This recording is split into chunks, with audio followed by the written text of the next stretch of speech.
What's going on, guys, and welcome back to another episode of Career Mode. This is episode number 93, and we start today's episode off with some player training before coming to the first game of today's episode here against Sevilla in the Champions League group stage. We are top of the group after 2 games with 6 points. Sevilla are in second with 4 points, so first versus second in the group here. Coming on the back of that win against Crystal Palace as well on the weekend, we beat Pardew's side by 3-2. Mario Balotelli scored a stoppage time winner for us, so confidence is going to be sky high coming to this game. The mood was going to be really good, but sadly for us, the mood would be deflated here in the 29th minute. We had the first chance to game. Bertrand Traore's shot was well saved by Kevin Trapp and turned behind for a corner, but from that resulting corner, we crossed the ball into the centre, and unfortunately for us, we get ourselves another injury. Luke Shaw gets himself taken down there when going for a header and has to be forced off the pitch as well. So kind of interesting and a bit of a coincidence here, but Luke Shaw this season, of course, having an injury. That came in the Champions League group stage game as well against PSV Eindhoven. Now he gets one in this Champions League group stage game in the game as well against Sevilla, and sadly for us, he was indeed forced off as his game was cut short. And it was also how the game would finish as well. Watford 0, Sevilla 0. That was a pretty poor game in all honesty. Trapp made a couple of good saves. Butler made a good save too. We had a great chance for Iñaki Williams as well, which you would have seen. His header went over the bar. But other than that, not too many chances to report. There were 12 shots in total, but only 5 of which fell on target for both teams. And I guess the best way of putting it was the efforts on target were pretty routine saves for the goalkeepers. It wasn't the best of games, sadly. It did finish as a goalless draw. But still, following that, we see Jeremy Haber is coming back from injury, and the extent of Luke Shaw's injury as well. Fortunately, in the game, it's not as bad in real life. He will be out for 8 weeks with a dislocated shoulder, but it could have been months and not weeks. You know, whenever a player goes down and he gets forced off, you can't sort of, see him run off the injury or possibly hobble during the game, whatever. Whenever he's forced off instantly, I always fear the worst. I'm always thinking it's going to be like 6 or 7 months or something ridiculous. But 8 weeks is 2 months. It's not that great. Don't get me wrong. To see our 83 rated left back hit the deck there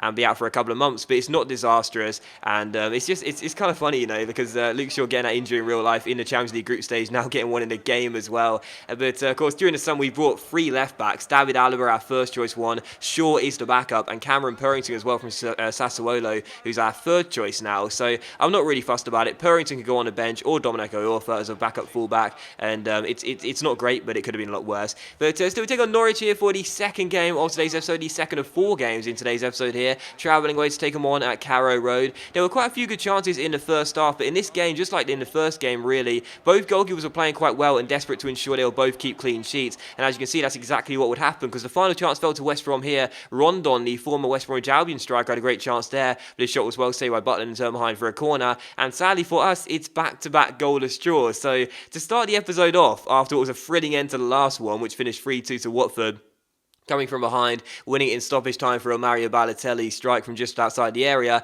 I was thinking in this episode, starting the episode off, we'll probably see a few more goals as well, but back-to-back goalless draws in the Champions League and the Premier League. That's not how I wanted to start the episode off really in terms of action and excitement for you, but either way, that game was a little bit better than the Sevilla one. Both goalkeepers played quite well, and in the end, I think a goalless draw was a fair result because both goalkeepers deserve clean sheets for their fantastic individual performances. But for the third game of today's episode here, we take on Arsenal away at the Emirates Stadium, but this was going to be in the Capital One Cup, so you saw the team I picked for this game here. We may be taking on a big side in Arsenal, but we're still going to be resting the entire side. But what a start to this game, because we will get the first goal of the game and the episode in the 21st minute, and it's this guy's first goal for the club. With Luke Shaw being injured, this guy might get some chances as a backup for David Alaba. He started this game, his first start in a Watford shirt, or possibly his second start even, and he scores his first goal for the club as well. It's Ashley Cole's regen, Cameron Purrington, and what a goal it was as well. And I thought it was kind of fitting too, because of course Ashley Cole moving from Arsenal to Chelsea, so many of the Arsenal fans resent Cashley for that reason, calling him Cashley afterwards. Cameron Purrington, the regen of Ashley Cole, to get his first goal away at Arsenal, it just felt really fitting, to be honest. I'm sure the fans already hate the 19-year-old, and this is his first appearance in the Capital One Cup competition, and his first appearance against Arsenal, but still, we're 1-0 to Watford in this game. Djokovic, though, was starting this game as well. You may have noticed I started him in the Cambridge game, and he played quite well, kept a clean sheet, so I thought I'd start him in this one as well. Could have played Crescito, the regen of Buffon, but I thought I'd stick faith with the Canadian goalkeeper, and I was glad I did too, because that was a great save there, as he kept it at 1-0 to Watford. We could have made it 2-0 before the end here, a great chance, but that shot went wide of the post and behind for a goal kick, but it was still 1-0 to Watford, and in this game, Arsenal had not really done too much at all, which is kind of surprising, because I would have thought they would have felt, quite confident coming into this game, because we'd rested all of our players, made 11 changes from the game against Norwich on the weekend. With us fielding a weakened side and being away from home, and their their side being very strong as well. I would have felt they would really sense that they could get a win from this game and get themselves through pretty comfortably in all honesty, but instead it's us that are going to get ourselves through pretty comfortably because we make it 2-0 here just a few minutes before the end. Sofiane Boufal wrapping up the win with a really nice curled free kick, and it does become Arsenal 0, Watford 2. I mean, on first viewing I thought this was a great free kick as well, but as you'll see on the replay here, it's not even the best of attempts by the Moroccan. It only just gets over the wall, that doesn't jump. They all turn their back on the ball, which no manager will be pleased to see. Wenger will be pretty furious about that, to be honest. A lack of bravery there. And as for Szczesny, he doesn't really get across very well. It's not right in the corner. It's not struck with much power. I'm actually surprised that Boufal scored that free kick. I mean, I'm not going to take it away from him. It's a good goal and everything, and both goals in this game were really nice strikes from outside the area. First Purrington's and then Boufal's, but really, I would have thought that Szczesny should have done better. The wall should have jumped. And in the end, this game was a real surprise for me because I was expecting to have the first defeat of the season in this one, but instead, we kind of just walked to a 2-0 victory away at the Emirates Stadium with a weakened side. It's crazy to say that, but it's true. It really was a routine victory. Djokovic did make one really good save, yes, and Walcott should have scored the rebound effort, but either way, Arsenal in this game did not play like the Arsenal that I was expecting, and the way they've played this season in real life, to be honest, they've been very impressive this year, but either way, we get the win. That's all I care about, and we are through to the Capital One Cup quarter-final stages, where we'll be taking on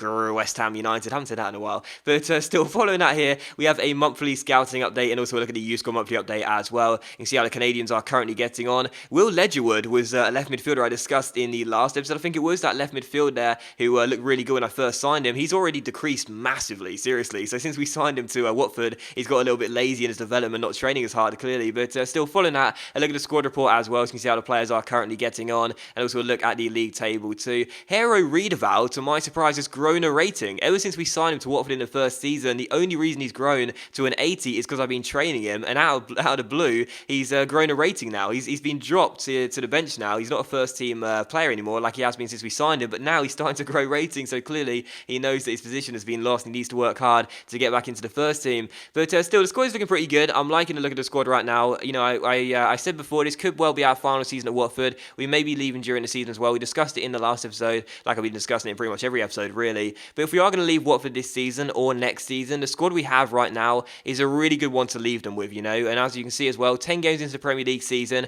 trying to retain our title. We are 6 points clear of Manchester United and Newcastle United in second and third respectively, and 7 clear of Spurs and 8 clear of Chelsea, who are in 5th place. So a good start to the Premier League season. Capital One Cup, there you go, through against West Ham United in the quarter-final stages. Hopefully we'll be able to win that as well. And in the Champions League, we're top of our group with 7 points and 3 points clear of Monaco in third, and 2 points clear of Sevilla in second. So a really, really good first half of the season so far. Obviously only just entering November, and I know it's a long way to go, but either way, it's been a great start to the season, and long may it continue. Still taking on West Ham United for the fourth and final game of today's episode here, back in the Premier League, and just 14 minutes in, we will get off to a fantastic start via a right back who I have sung the praises of many times, Nathaniel Klein, scoring a screamer from range and opening the scoring here, and making it Watford 1, West Ham United 0. In the last game, you saw 2 nice goals through Boufal and Cameron Purrington. Purrington's goal, the best of the 2. What a screamer that was from range, but Klein one-ups him in the next game and says, listen rookie, I'm the fullback in this team that scores the nice goals, and what a fantastic strike this was. Without doubt, a contender for goal of the season,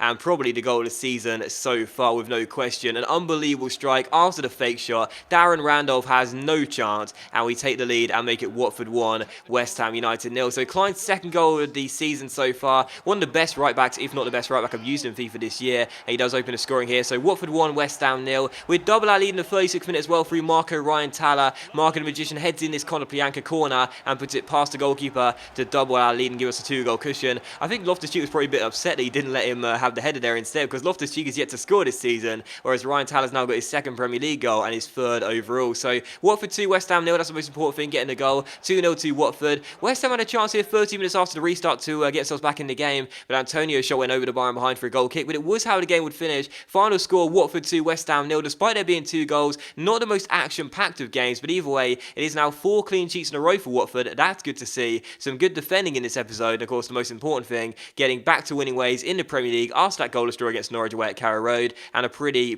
easy one for us as West Ham didn't put us under too much pressure in the entire game. But that does end the episode though, guys, so thank you very much for watching the video. Really hope you have enjoyed it. 2 screamers in today's episode from 2 fullbacks. Hopefully you enjoyed the episode. If you have, then please do leave a like, and don't don't miss the next episode of Career Mode as well. It'll be coming out tomorrow. It's going to be really, really interesting. Do not miss it. But thank you for watching this one though. Hope you have enjoyed it. If you have, then please do leave a like, and I'll see you for the next episode of Career Mode, which you don't want to miss very soon.